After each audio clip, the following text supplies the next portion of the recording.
I want to discuss the critical importance of censorship and just the desperate desire to silence all of us in our country who actually dare to think for ourselves, speak truth to power, and who are willing to actually expose the problems and corruption in our government today.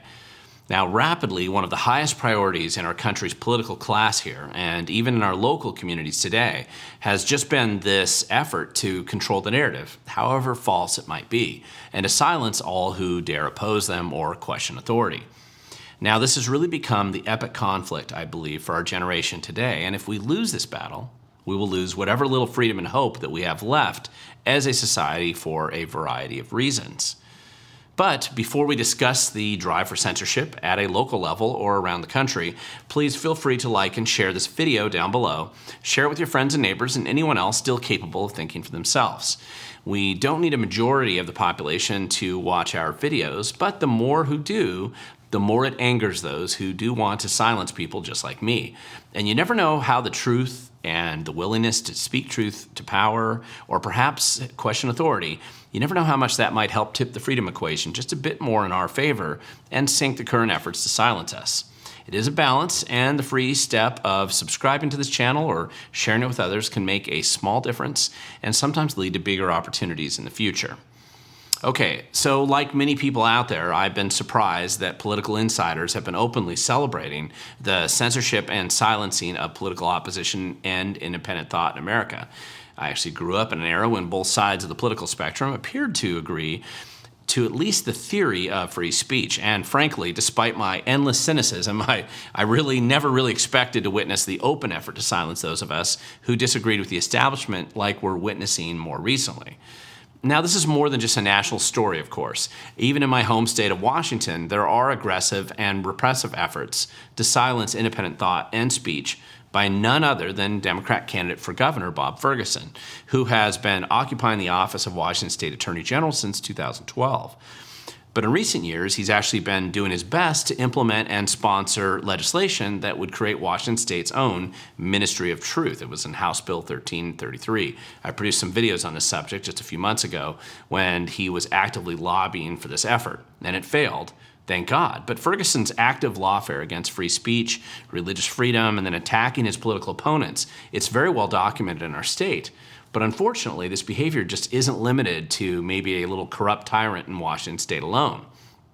No, unfortunately, the desire to silence and suppress your free speech rights and eliminate them once and for all has openly become a much more public effort by our senior political class. And let's just review a few recent examples.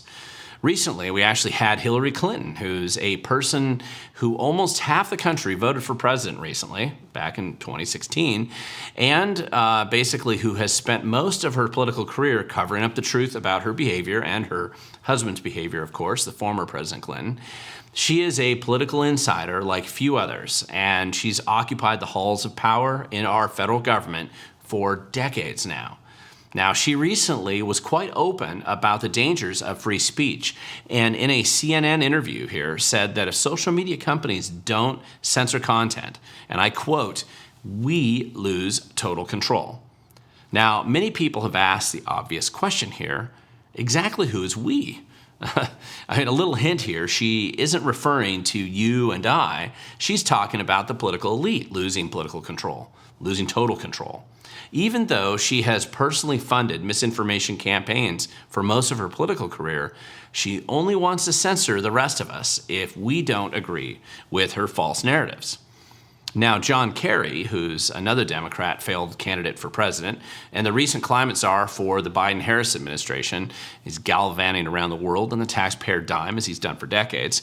In this kind of tedious and obnoxious elitist way, he was addressing the World Economic Forum panel that just recently, that America's First Amendment is a major problem to the political elite in basically implementing their hardcore climate grifting schemes. Now, nothing like getting annoyed at the little people, getting upset about the elitist effort to impoverish them even more for the elite's utopian schemes. That's John Kerry for you. Now, the challenge, of course, is that if it was just a bunch of these corrupt and grifting politicians, just like these guys, we could adapt quite easily to their elitist attitudes and mock them all the time. But this desire to censor anyone who disagrees with them has kind of permeated into the college campuses, even worse than it has been in past times. And there's been so many stories over the past few years about colleges around America basically attempting to silence all independent thought, or intimidating conservatives, or even just independent speakers, or shutting down all thought that doesn't conform to the ever-changing leftist orthodoxy of the day.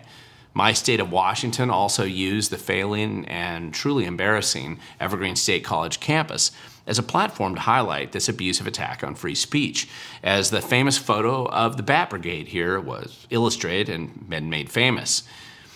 Now listen, this doesn't surprise me, as I witnessed some of this already in place back when I attended Columbia University back in New York in my college days. However, the real surprise now, more than these college campuses, is the willingness of the traditional media in America to abandon their historic support for free speech and instead become champions of censorship. And they even appear to be upset that they can't control the news the way they once did.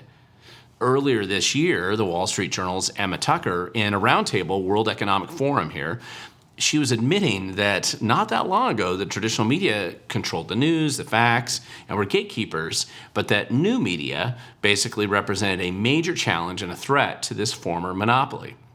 And thank God it does.